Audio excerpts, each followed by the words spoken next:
Now, on 105.9 FM and streaming worldwide on the WMAL app. O'Connor and Company.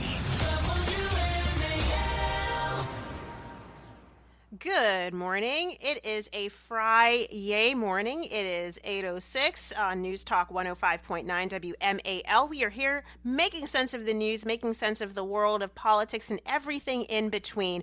I'm Patrice Onwuka, your usual Friday gal. I'm alongside Andrew Langer, who's in for Larry. Andrew, it's been a great 3 hours now, going into our fourth. It's literally just flown by, which is just crazy, you know. But thank you. Yes, I agree, Patrice. It's always fantastic hanging out with you. I agree. We get to nerd out, and we're going to nerd out in a moment. But coming up at 8:30, we've got Allie Hopper. She's a journalist who's been covering what's happening with the hundreds of thousands of migrant children brought into this country illegally and have been lost by the Biden administration. Thankfully, we've got a great update. But right now, we're so pleased and happy to welcome Dr. Robert Malone to the program. He is the original inventor of the mRNA technology for the vaccines. He is a physician. He's a scientist. He's a bioethicist, a prolific writer, and more. You can follow him on X at RW Malone MD, or he has a Substack as well, Malone.news. Dr. Malone, welcome to the show. Thanks for having me on, Patrice. It's always a pleasure. Terrific. Well, you know, we've been covering yesterday's heated Senate Finance Committee hearing where, the HHS Secretary, Mr. Robert FK Jr. was grilled by the senators. Would love to start there with you and maybe hit as many topics as possible. And one of the things that really caught me was just, the fact that you have here an example where RFK talks about a specific study looking at the measles vaccine and its impact on young African-American children, males in particular, and how that was kind of squashed, literally, tried to be buried at the CDC. Would love just your thoughts on that and maybe your overall initial reaction to what you heard yesterday.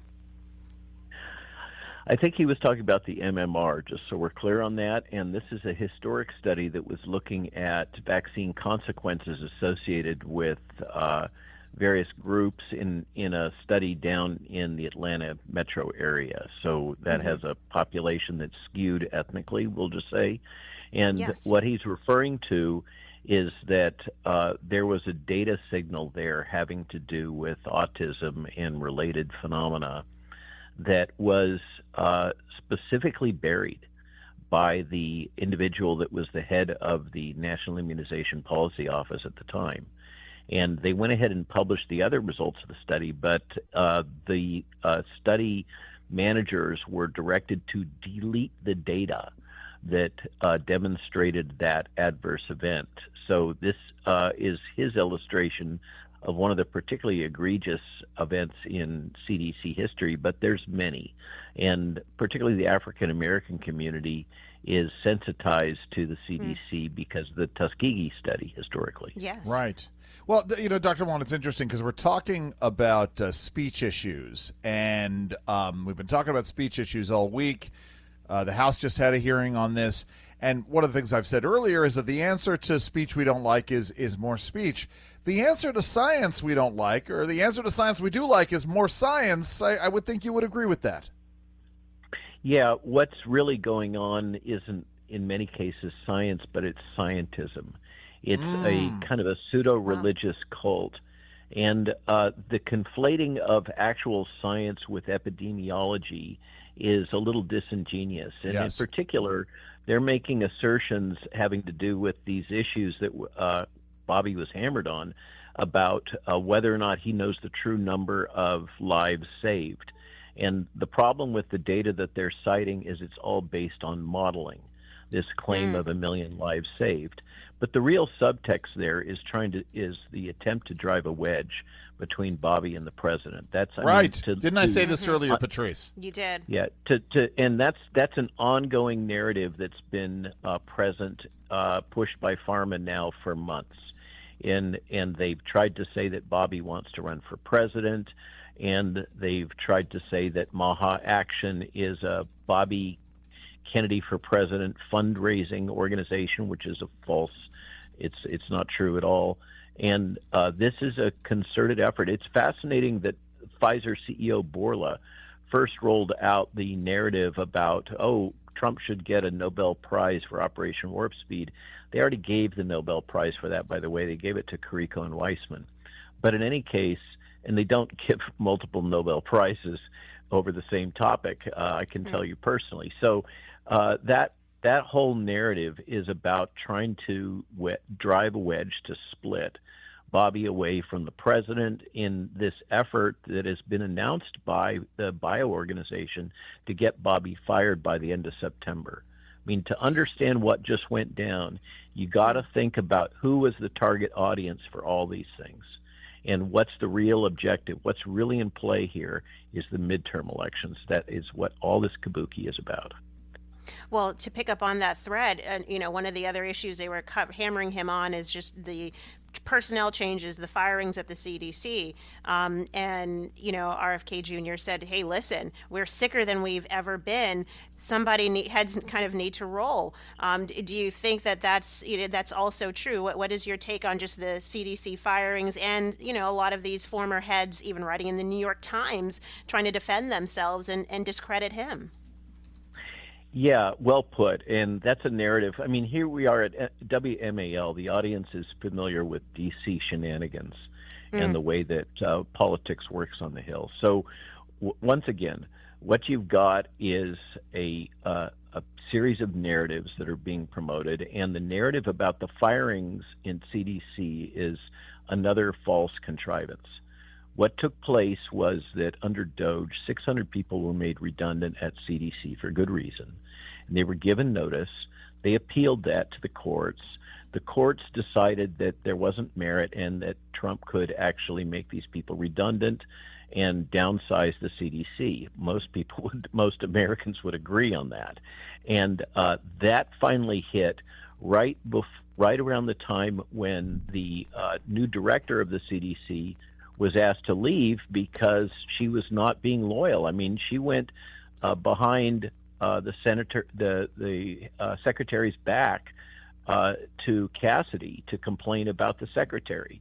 What are you going to do if you've got an employee that's reporting to you that's busy trying to undercut you? Of course, you're going to say it's time for you to find another job. What else would you say? Trump would say the same thing. So that happened, and then there was this cascade, not firings, resignations. And one of the resignations, for instance, just to illustrate, was the head of the National Immunization Policy Group that I've been dealing with at ACIP. And this gentleman came out, did an ABC interview, made a lot of accusations, and then the Streisand effect kicked in, and people started looking into who this character was.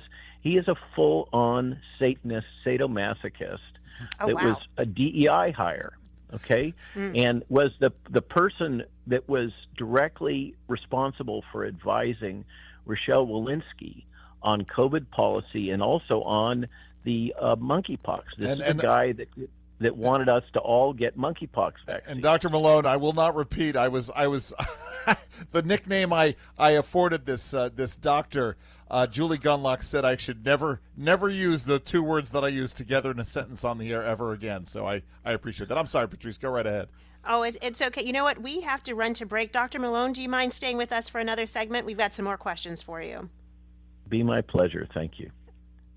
WMAL, making sense of the news. Live from the Home Paramount Pest Control Studios. Home Paramount, the leader in pest control since 1939. All right, so we're continuing with Dr. Robert Malone, certainly giving us some great insight into what's going on with the CDC, with just general public health. And, sir, I would love for you to focus on this cut. Let me play this for you. This is Cut 30, Senator Roger Marshall yesterday, pointing out the excessive vaccine immunization schedule for kids. I would love your thoughts on just that topic after this clip. This is the current CDC recommendations for vaccines for children. On day number 1, they get their first jab, a hepatitis vaccine. By the time they're 18 months, they've had 18 jabs. By the time they get to be able to vote, they have 76 jabs. Dr. Malone. Yeah, that was pretty bold of him to use the slang. I get criticized for that also, for saying jabs. instead of vaccines. So what's going down is that the ACIP or ACIP has been authorized to set up working groups to examine a number of things. And one of those is the pediatric vaccine schedule. That'll be done methodically, and the questions will be asked about vaccine interactions, which have never been asked, about whether or not we really have the controls to make the decisions that have been made, and whether that particular timing, notoriously, the two that are hot buttons right now are the administration of the hepatitis B vaccine at birth. That's really hard to defend, and a number of senators have spoken out about that. And another one that's up for discussion is whether or not the timing of Gardasil, the human papillomavirus vaccine to prevent cervical cancer, is let's say, well informed. And I don't know what the outcome is going to be. The committee, I'm not sitting on that particular subcommittee, but I know the chair of that subcommittee. They'll work through that methodically, and they will report with advice to the director of the CDC, who will have the option to agree or disagree. That's the way this works.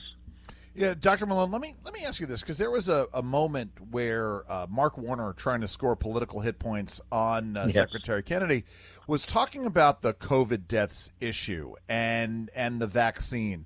And I want to get your thoughts on this, because as far as I'm concerned, the COVID vaccine wasn't really a vaccine at all, in the sense that we all were made to understand vaccines over the years. Talk about this moment and what Senator Warner was trying to do and didn't do what he thought he was going to do. Well, he was also trying to, part of the messaging that he was putting out, as were some others, was trying to split off the rural base from Trump for the midterms. That's why all the jabber about rural hospitals, which went nowhere. You know, $50 billion for rural hospital subsidy that hasn't kicked in yet, it kind of neutralizes that story.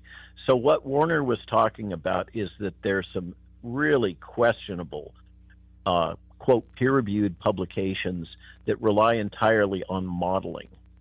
And the problem with modeling data, that's not real science, that's not real data, that's projections, very sensitive to assumptions. And so there's a bunch of problems with those studies. They've been critiqued widely. And Bobby's point is absolutely accurate. The data in the United States are a hot mess. My words, not his. And so he can't really know. He's being honest that all that talk about 1 million lives saved, et cetera, that's really speculative is what it is. It's basically an op-ed published as a peer-reviewed paper because it's based on flawed modeling. And we don't have the good data. The best data is coming from the Scandinavian countries. There's some great data that's published from the UK. These countries that have basically full-on socialized medicine and less regulations on medical data sharing have much better data on outcomes. And by the way, those data are not encouraging. They are not showing these kinds of massive benefits. And Bobby's point that he made was that we have had more COVID deaths as determined by the CDC per capita than any other nation.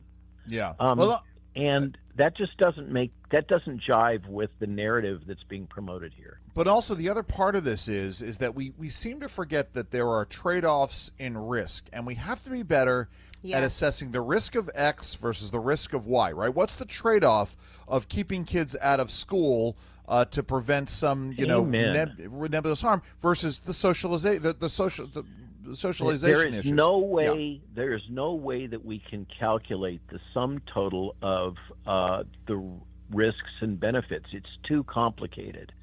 And what's happened historically is epidemiology tends to pick out one variable and optimize that, and then kind of make policy based on all of that, and neglects all the other stuff that have to do with those public policy decisions, which is why public policy needs to be made by politicians and not by epidemiologists. Amen. From your lips to God's ears. And I will just say, I'm encouraged by what's happened in Florida, the ending of these vaccine mandates across the state, and I do hope other states will pick that up. Dr. Robert Malone, thank you so much for joining us. Folks should follow you on X at RWMaloneMD, and definitely subscribe to your Substack at malone.news. Thank you so much for spending some time with us this morning. Thanks for having me on. Be good. Enjoy All right, the day. terrific. You too. It's 8:23.